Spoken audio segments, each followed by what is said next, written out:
Welcome back, dear viewers, to the realm of Final Fantasy XIV. Last time we went into Alexander the Creator 1. And having downed it, we're now moving on to the Creator 2. The drops, as always, are the same as they were in previous Alexanders. You get various items that drop from the actual... You get items for beating the actual bosses, and then take these items, which can be turned in town in varying quantities, for various pieces of gear. On floor 2 here, there is a lens, a pedal, and a bolt. The bolt can be changed into an accessory, a single bolt for a single accessory. 2 pedals will give you the feet, and 2 lenses will give you the head.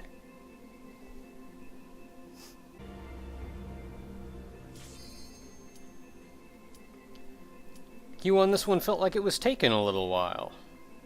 Maybe 2 just takes a long time.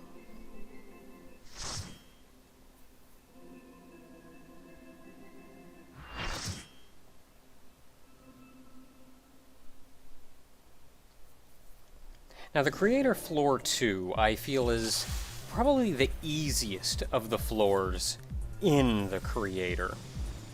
The boss generally doesn't do anything too extravagant, reasonably easy to understand mechanics, and for the most part, some mechanics you can just ignore outright without too terribly much of a penalty. But of course, before we get to the boss, there are a number of adds along the way. These are the same goblins we've been seeing since we got to this point in Heaven's Ward in the first place. Plenty down, nothing new. And with them done, the latch flips open and we can slide our way over to a few more goblins. There's one slightly bigger one this time, but there's still only the 3 total. And despite that the other 2 are just kind of standing off to the side, they do still need to be taken out, even though the path we have to go on is past the big guy.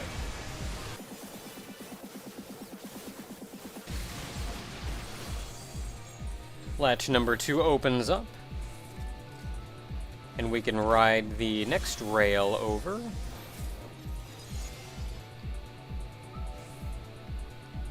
See, this feels kind of like a train station or something. It's not, but I guess it's sort of something because it's sort of a hub for all of these rails to come together.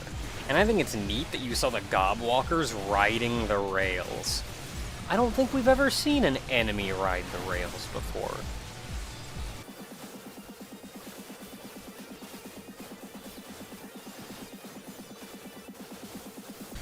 Now DPS and AoE them down as needed, and we can hop in this exhaust vent, which takes us to the boss proper.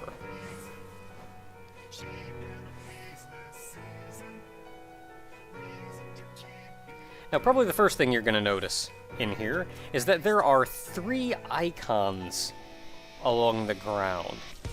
These 3, though not active yet, will trigger traps throughout the fight and are effectively the main mechanic of the fight.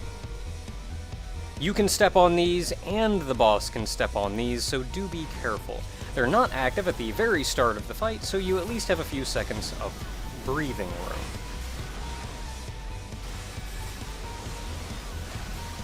As usual, nothing terribly big at the start, but you do see the traps light up, so now they're active. And we now have to be careful about where we walk.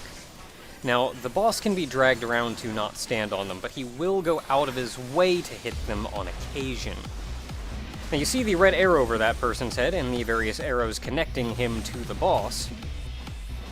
The boss is about to do a directional AoE pointed at that person. It'll hit anybody along the way, and it does damage based on distance. So as long as you get far away, you'll take negligible damage. If you're standing right next to him, you'll probably be killed. Now you see him doing trap here, and he triggers that first trap. That first one with the rupee shape on it, all you need to do is make sure not to stand lengthwise on the edges of the arena. You can stand in the middle just fine. Now when he hits the one in the middle, you need to do the opposite of that, standing lengthwise along the outside edge. All of those traps only hit once, so you don't have to worry about staying out of the way after you've seen it hit. Now, after an amount of damage, the boss will jump off to the side and shield himself up as the Gob Press shows up and needs to be DPS'd down. He'll use Steamroller on occasion while the boss himself tries to pelt you. Steamroller will knock you back and do some damage, and then you can continue wailing. Honestly, you can just eat the damage. Running far enough away to avoid getting hit by it, I don't honestly think is worth it. Now, the final thing to mention about here is that there were 3 traps. Now, I have never seen the boss go out of his way to hit that 3rd trap. And in fact, I've only ever seen it actually activated once, and that was by accident. Oh, you see here another grouping AoE marker, so everybody gather around so you spread the damage. Now, if you trigger that final trap, I know spikes come out of the ground and they pin you in place for a little while. I'm pretty sure they also put a bleed effect on you, and it would probably be fairly damaging in combination with other mechanics, but on its own, it didn't do a lot. Now, you've seen the Gob Rush a couple times, that's just a tank buster. Now, you see the circle over his head there. That green circle over his head means stay close to him. It'll be a large donut AoE with the safe spot right next to him. He has another one of those with a red circle over his head that's the opposite of that. We'll see that soon.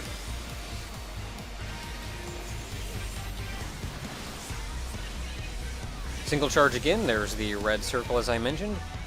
So the green one you want to close in, the red one you want to run away.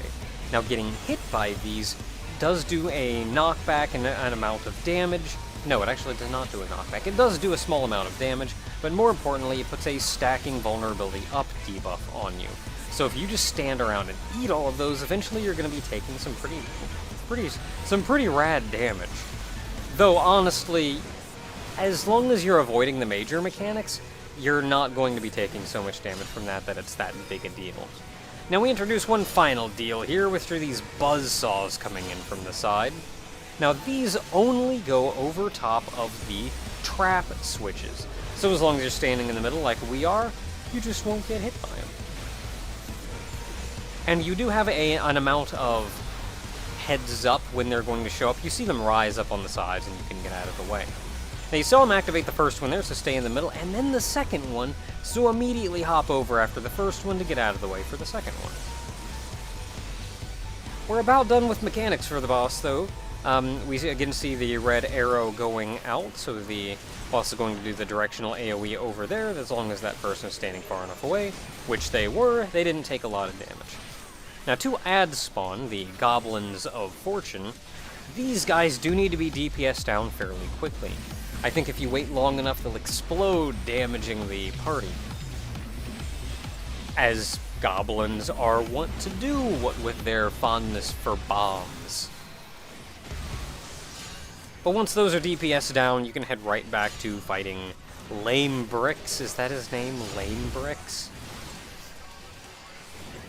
Everybody gather around for another one of those. I've died to one of those before because people didn't gather around. And then DPS down the final little bits of the boss. So that's it for the most part, though. Pay attention to your surroundings, and as long as you know what the traps do, there's not too much going on.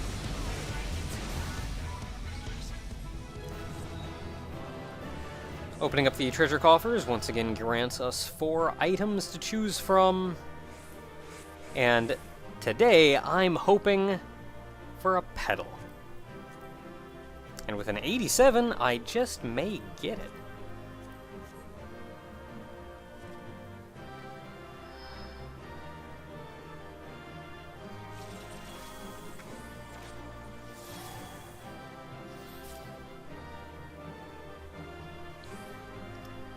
Come on, folks, Lauder Pass. Or leave.